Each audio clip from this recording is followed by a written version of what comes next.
Bonjour et bienvenue à The Rock Church encore cette semaine. On est content et ravi de vous avoir avec nous. On est content et ravi de pouvoir continuer cette semaine avec le troisième message de cette série Vision ou Disparition. Une série où au final on va aborder tout un tas de thèmes et tout un parcours pour répondre à cette question que beaucoup se posent. Ma vie a-t-elle du sens? Quel est le sens de ma vie? En quoi suis-je utile? Ces questions tellement fortes en chacun d'entre nous que de nombreuses personnes se posent et à laquelle on va tenter de répondre tout au long de ce mois pour vous aider à découvrir et à développer une vision claire et une vie centrée sur un but. Une vision conduit à une bonne destination. Et jusqu'à maintenant, qu'est-ce qu'on a vu? Jusqu'à maintenant, on a vu différentes choses. Dans cette série Vision ou Disparition, nous avons vu que la vision divine se trouvait au cœur de vos prédispositions, de vos dons naturels et spirituels et de votre expérience. Nous avons vu également que lorsque Dieu vous a créé, il vous a créé dans un but précis. Il vous a créé comme une étoile appelée à briller d'un éclat particulier. C'est ce que nous dit 1 Corinthiens 15, 41. Et chaque étoile est unique et a sa propre histoire. Comme chacun d'entre vous, vous êtes unique et vous avez votre propre histoire. Et nous avions vu également la semaine dernière que Dieu voulait nous conduire à briller d'un éclat particulier et vivre pleinement sa vision, ses plans de paix, de bonheur, pour révéler aussi, en révélant pleinement l'éclat de l'étoile que vous êtes. Mais tout comme les étoiles dans le ciel, quand on regarde le ciel, tout comme les éclats dans le ciel, les étoiles dans le ciel, sont à la fois uniques et à la fois font partie d'un plan global. Vous êtes unique, vous avez votre propre histoire, mais vous faites également partie d'une histoire, d'une vision, d'un plan plus large dans lequel nous sommes tous en train d'œuvrer. Et en réalité, j'aimerais dire que, en étant cette étoile que Dieu a créée, vous êtes également une partie d'une promesse. Vous êtes la réalisation d'une promesse faite un jour à un homme qui a cru en Dieu et qui, malgré les circonstances contraires, s'est appuyé sur lui. Une promesse de bénédiction de génération en génération. Et cette promesse nous rappelle que vous avez été également créés et choisis pour être aimés. Choisis pour être pardonnés. Choisis pour être restaurés.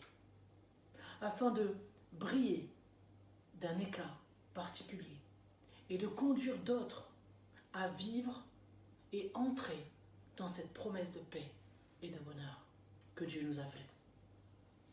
Et aujourd'hui, vous êtes libre de décider de croire et d'accepter ça, en plaçant votre foi en Jésus ou non. C'est un choix que Dieu vous laisse au final. Mais tout comme d'ailleurs vous êtes libre de placer votre foi en lui pour entrer dans sa vision qu'il a pour vous, ou non. Pour au final rentrer dans cette vérité. Mais s'il y a bien une chose qui est vraie aussi, et qu'on doit dire, c'est que ce que vous croyez, ce que vous décidez de croire, ne changera pas cette vérité. Ne changera pas le fait que vous êtes cette étoile avec sa propre personnalité, sa propre histoire, faisant partie d'un plan bien plus large. Et comme nous l'avons dit la semaine dernière, faisant partie d'un plan pour conduire tout un peuple à un pays promis. Et le fait de le croire ou pas ne changera absolument pas cette vérité.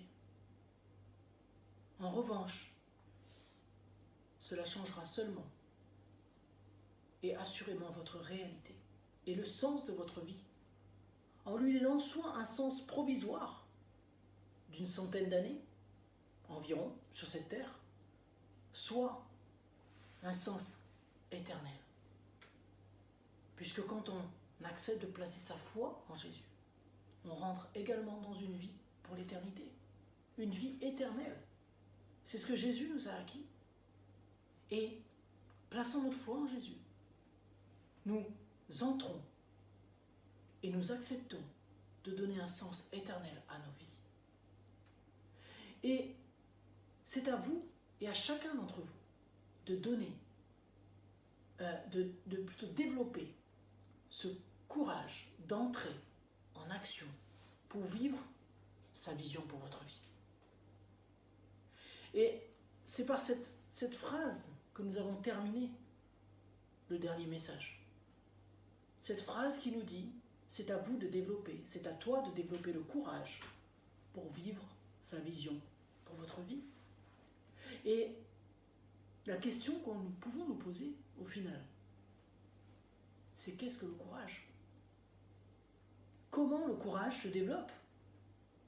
C'est une responsabilité que nous avons. Et c'est ce que nous abordons cette semaine, au final. Du courage, une vision se manifeste. Et pour donner un sens au courage, au final, j'aimerais que vous vous rappelez que le courage prend sa source dans la foi. Et encore une question me vient, c'est qu'est-ce que la foi ? On parle souvent de foi, placer sa foi en quelqu'un, placer sa foi en quelque chose, vivre par la foi, avoir le courage de vivre une vie fondée sur la foi. Mais qu'est-ce que la foi ? Qu'est-ce que la foi ? Quand on regarde le dictionnaire Larousse, on a une foi définie comme une confiance absolue que l'on met en quelqu'un ou en quelque chose. Une adhésion ferme et fervente de l'esprit à quelque chose. Et encore un engagement que l'on prend d'être fidèle à une promesse.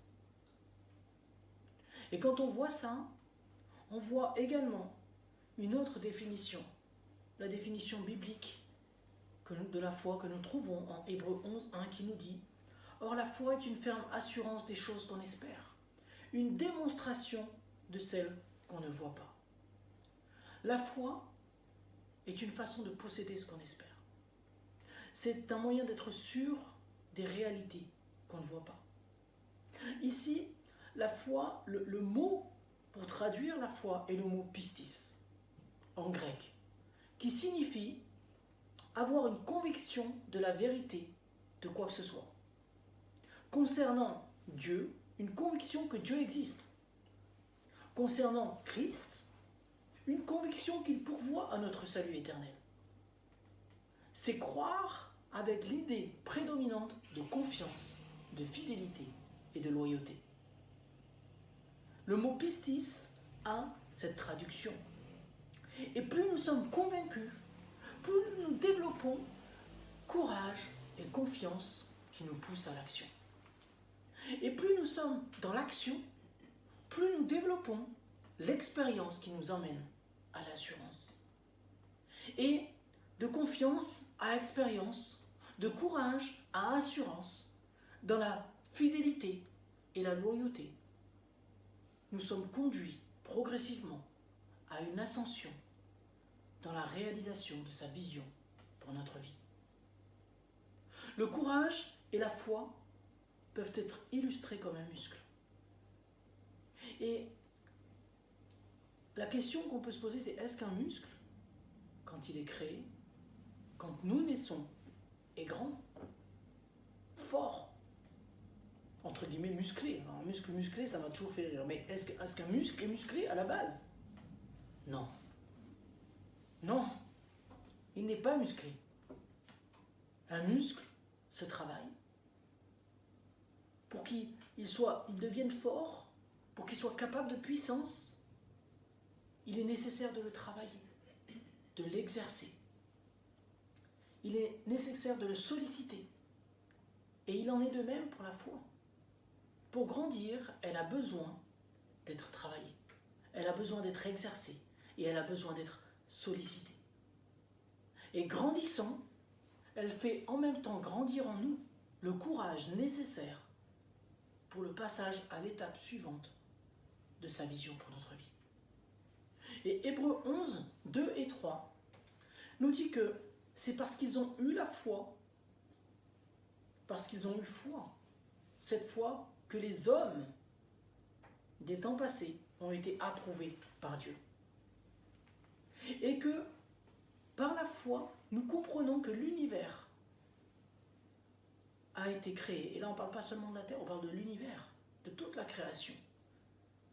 Nous comprenons que toute la création a été harmonieusement organisée par la parole de Dieu. Et qu'ainsi, le monde visible tire son origine de l'invisible. Et on est là dans l'essence, au final, d'une vision.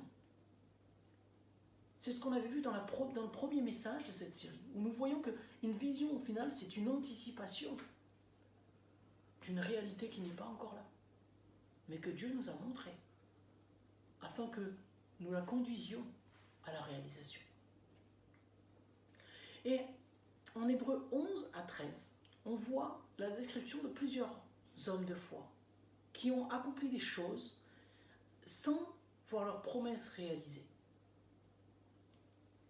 Et on lit aussi que ces personnes ont été approuvées pour que nous ayons quelque chose de meilleur. Il est clairement écrit en Hébreux 11, dans les derniers versets du chapitre 11, que Dieu, que ces hommes ont été approuvés mais n'ont pas vu la réalisation de la promesse parce que Dieu avait quelque chose de meilleur pour nous. Et peu de temps après, il est écrit, raison pour laquelle nous sommes invités à nous débarrasser de tout fardeau et du péché. Et le péché, attention, c'est simplement quelque chose qui nous éloigne de Dieu. Nous péchons tous. Nous sommes tous pécheurs. Mais parce que Christ est mort sur la croix, nous sommes tous justifiés, pardonnés. Et il n'y a plus aucune condamnation pour celui qui est en Christ. Romains 8, 1. Mais nous débarrasser de tout fardeau, de tout péché, c'est ce à quoi Dieu nous appelle. Et il nous invite à courir avec endurance l'épreuve qui nous est présentée, qui nous est proposée, en gardant les yeux fixés sur Jésus, qui a ouvert le chemin de la foi, qui la porte à la perfection. Pourquoi ? Parce qu'il avait en vue la joie qui lui était réservée. Et si la foi implique de croire, la Bible nous dit aussi que le corps sans âme est mort, de même la foi sans les œuvres est morte. Et une vision de Dieu implique du courage pour sa réalisation. Le courage prend la source dans la foi. Donc la réalisation de Dieu, de la vision de Dieu, au final, se manifeste par des actes.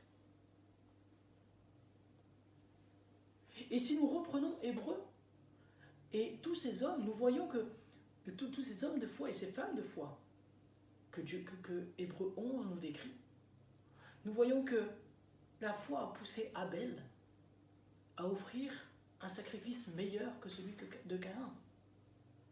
Résultat, ça lui a sauvé la vie. Enoch a échappé de la mort parce qu'il a placé sa foi en Dieu et que Dieu l'a enlevé avant qu'il soit tué par ses opposants. Et on lit que Enoch a échappé de la mort parce qu'il a été enlevé par Dieu par la foi. Mais l'Écriture précise qu'il était agréable à Dieu. Et sans la foi, donc rappelons-le, sans les œuvres, puisque la foi sans les œuvres est morte, il est impossible d'être agréable à Dieu. Encore une fois, la foi a sauvé Enoch. Noé a construit un bateau en plein milieu du désert. Noé est un homme que j'admire. Un homme qui a vécu dans un désert, dans un milieu et dans un temps où il y avait une désolation complète, où il y avait de la dérive complète d'un peuple qui se rebellait, qui se disputait, qui se chamaillait, sans cesse. Et Dieu lui demande, en plein milieu d'un désert, où il n'avait pas plu depuis des années et des années et des années, je pense même depuis des siècles, non, depuis des centenaires, il lui demande de construire un bateau, une arche énorme. Et là, Noé, par la foi, construit ce bateau.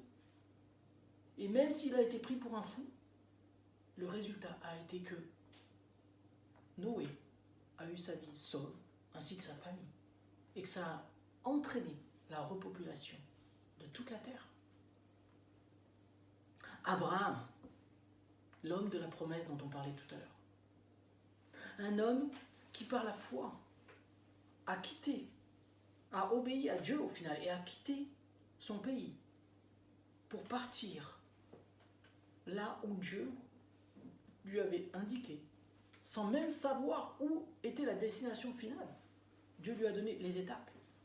Et il a obéi à Dieu, quittant au final son confort, quittant le lieu dans lequel il habitait, pour marcher pas à pas, sans savoir où il allait. Simplement parce que Dieu lui avait promis un pays. Et il a séjourné en étranger dans ce pays. Il a été dans ce pays en tant qu'étranger. Et il a marché dans ses pas,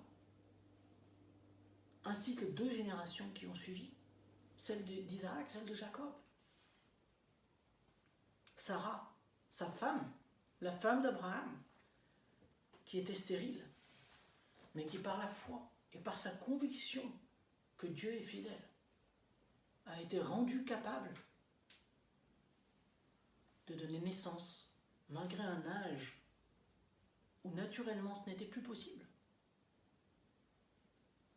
Et ainsi a donné vie à la promesse de Dieu pour Abraham, faite à Abraham, de voir ses descendants aussi nombreux que les étoiles du ciel. Et c'est pour ça que je disais tout à l'heure que vous êtes une part de la promesse, la réalisation d'une promesse faite par Dieu, ainsi que aussi nombreux que les étoiles du ciel et que les grains de sable qu'on ne saurait compter sur le rivage de la mer. Mais elle a dû se mettre en action pour ça. Et je ne vous fais pas de dessin. Pour faire un enfant, il faut se mettre en action. Et il faut y aller par la foi. La foi se manifeste par des actions. Le courage prend sa source dans la foi. Il grandit dans l'action. Mais au départ, soyez simplement loyal en toutes circonstances, fidèle dans les petites choses. Et Dieu vous en confiera de plus grandes. Et là, on peut se poser la question, mais comment démarrer au final? Comment débuter? Par où débuter? Et j'aimerais dire une chose. Commence, et je l'ai déjà dit, mais je le répéterai. Commence là où tu es, avec la force que tu as. Commence là où tu es, avec la force que tu as. Plaçant ta foi en Jésus qui a tout accompli. Et pour cela, comme nous dit 2 Pierre 3,9, le Seigneur ne tarde pas dans l'accomplissement de la promesse. Garde l'espoir dans ton cœur. Garde cette espérance de voir cette promesse réalisée. Avance avec ta foi en Dieu, avec les yeux fixés sur Jésus, avec cette promesse, l'espérance en cette promesse, de voir cette promesse se réaliser dans ta vie. Et démarre avec la force que tu as et là où tu es. Fais ce que tu peux faire dans ce qu'il te demande de faire. Et aie l'assurance que le Seigneur ne tarde pas dans l'accomplissement de sa promesse. comme dit 2 Pierre 3,9. Il veut simplement que personne ne se perde et que tous arrivent, de par sa patience, à la repentance. Et de la même manière que toutes les personnes de foi que nous avons vues, Dieu a toujours voulu et souhaite toujours aujourd'hui que non seulement vous passiez, tu passes de la mort à la vie, mais également qu'un peuple entier soit conduit de la mort à la vie à travers toi. Garder l'espérance au final, c'est quoi? Et c'est ce que nous verrons la semaine prochaine. Garder l'espérance au final. Nous verrons la semaine prochaine. Et nous étudierons la semaine prochaine ce point précis. Un espoir, une vision se traduit en mission. Mais en attendant de voir l'espérance et l'espoir que ça représente, la fameuse question de cette série, vision ou disparition. Allez-vous placer votre foi en vos croyances, vos limites et vos propres plans? Ou allez-vous débuter aujourd'hui une nouvelle vie, ou peut-être simplement une nouvelle saison, si vous avez déjà accepté Jésus dans votre vie, en plaçant votre foi en celui qui a tout accompli et qui a rendu la promesse qu'il a pour votre vie, rendu possible la promesse qu'il a pour votre vie? Allez-vous débuter aujourd'hui